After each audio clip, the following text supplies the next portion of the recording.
আমার দেখা অনেকেই দিনের পথে আসার পর তার বিপদ আপদ আরো বেশি করে আসে, সমস্যা লেগেই থাকে। প্রশ্ন হলো, আল্লাহর পথে আসার পর বিপদ আপদ কেন বেড়ে যায়? এরকম অভিজ্ঞতা আমারও আছে। আমি অনেককে দেখেছি যে আল্লাহর পথে আসার আগে তার এত বিপদ আপদ ছিল না। আমি অনেক ব্যবসায়ীকে ব্যক্তিগতভাবে চিনি, যে ব্যবসায়ী একটা সময় দেখা গেছে যে তার নামাজ কালাম পড়তো না, এত সমস্যা ছিল না, ব্যবসার দিনকাল ভালোই গেছে। এরপরে বলে, হুজুর যখনই আল্লাহর পথে আসলাম, তওবা করলাম, নামাজ পড়া ধরলাম, এখন দেখি একটা পর একটা বিপদ, ব্যবসা বাণিজ্যে আপনার অগ্রগতি নাই, তারপরে নানান সমস্যা তৈরি হচ্ছে। এগুলো কেন হয়? এটা আসলে অমূলক না। আমি আমার বাস্তব জীবনে অনেককে দেখেছি যে আল্লাহর পথে ফিরে এসেছেন একটার পর একটা বাধা, আগের দিকটা ভালোই ছিল। এটা মূলত আল্লাহ রাব্বুল আলামিনের পক্ষ থেকে পরীক্ষা হওয়ার সম্ভাবনা সবচেয়ে বেশি। আপনি যখন আল্লাহর দিকে আসেন, সম্ভবত ইবনে তাইমিয়া রাহিমাহুল্লাহ অথবা ইমাম ইবনে তাইমিয়া রাহিমাহুল্লাহ দুজনের কোনো একজন হবে, তাদের একটা উক্তি আছে খুব চমৎকার। সেটা হলো, আল্লাহর দিকে যখন কোনো বান্দা আসে, আল্লাহর কাছাকাছি আসে, আল্লাহ তখন অনেককে ধাক্কা দেয়। ধাক্কা দেন বলতে ফিজিক্যালি ধাক্কা না, মানে আল্লাহ রাব্বুল আলামিন পরখ করতে চান। আল্লাহ সব জানেন কার ভেতরে কি আছে না আছে, তিনি আলিমুল বিজাতি সুদূর, কিন্তু তিনি প্রমাণ করতে চান যে এই যে আমার দিকে আসছে, এই আশাটা পিওর কিনা, আসলেই সে আমার দিকে আসছে কিনা। যদি ভেজাল হয় তাহলে একটা ধাক্কা খাওয়ার পর আর আসবে না, চলে যাবে।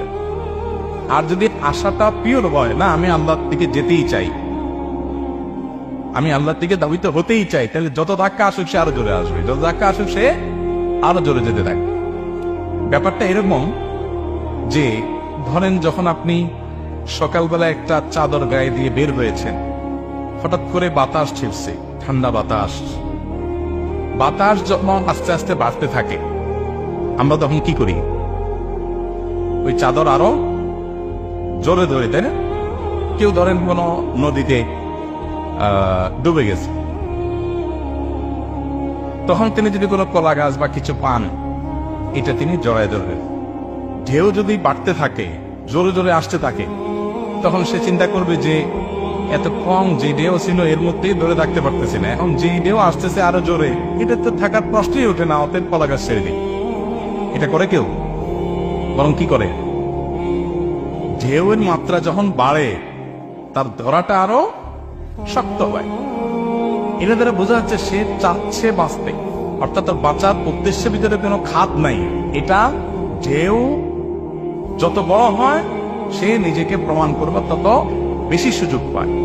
আল্লাহ সুবহানাহু ওয়া তাআলার দিকে যখন আপনি ধাবিত হবেন, আগে নামাজ কালাম পড়তেন না, আগে হালাল হারাম বাজ বিচার করতেন না, এখন দেখলেন যে এগুলা করার পর দেখলেন যে একটার পর একটা ঝামেলা, বিপদ বেটে বলে হচ্ছে না, অসমস্যা লেগেই আছে। আল্লাহ রাব্বুল আলামিন আপনাকে পরখ করছেন, আপনার উদ্দেশ্যে ব্যাপারে আপনি কতটা অনড়, কতটা আল্লাহর দিকে সত্যি আপনি আসতে চান, আল্লাহ সেটাকে প্রমাণ করছেন। এই জন্য ওই টাইমগুলোতে একটু সবরের সাথে পার করতে হয়। এই সময়টা পার হয়ে যায়, হয়তো কারোর অনেক লম্বা সময় ধরে সফর করতে হয়, কিন্তু পার হবে নিশ্চিত। বিদায় এই সময়গুলোতে সফর করতে হয়। আল্লাহ নবীদের কথা যদি আপনি বলেন, তো সমস্ত নবীদেরকে দেখবেন যে নবী হওয়ার পরে তাদের জীবনে বিপদের আপনার ঘনঘটা শুরু হয়ে গেছে, ধীরে ধীরে বিপদ আসছে। ইউনুস আলাইহিসসালাম, মানে নদীতে ফেলে দেওয়া হলো তাকে, মাছের পেটে চলে যেতে হয়েছে। আইয়ুব আলাইহিসসালাম রোগে পুরো শরীর শেষ হয়ে যাওয়ার উপক্রম হয়ে গেছে।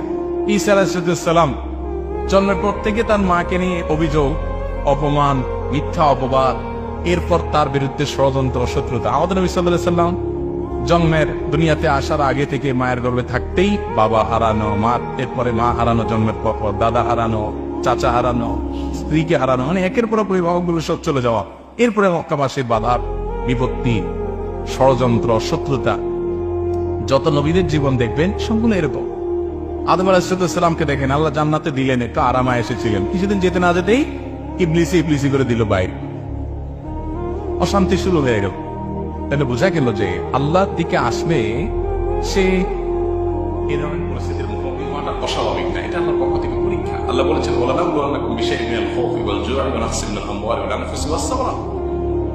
আমি পরীক্ষা করি মানুষকে বিপদ আপদ, ক্ষয়ক্ষতি, বিভিন্ন কিছু দিয়ে। এরপর অবশ্যই সাবরিন, আল্লাহ বলেছেন এগুলোতে যারা টিকে থাকতে পারে এদেরকে সুসংবাদ দাও। আল্লাহ তাআলা আমাদেরকে টিকে থাকার তৌফিক দান করুন, সবর করার তৌফিক দান করুন। আল্লাহর পথে আসলে তাদের পরীক্ষা আসাটা এটা নবীদের সুন্নাহ বা নবীদের সিস্টেম, অতএব তাদের নবীর ক্ষেত্রে আসা স্বাভাবিক না। আবার কারো কারো ক্ষেত্রে হয়তো সেটা নাও হতে পারে, ব্যতিক্রম থাকতে পারে, সেটা অস্বাভাবিক না, কিন্তু বিপদ আসলে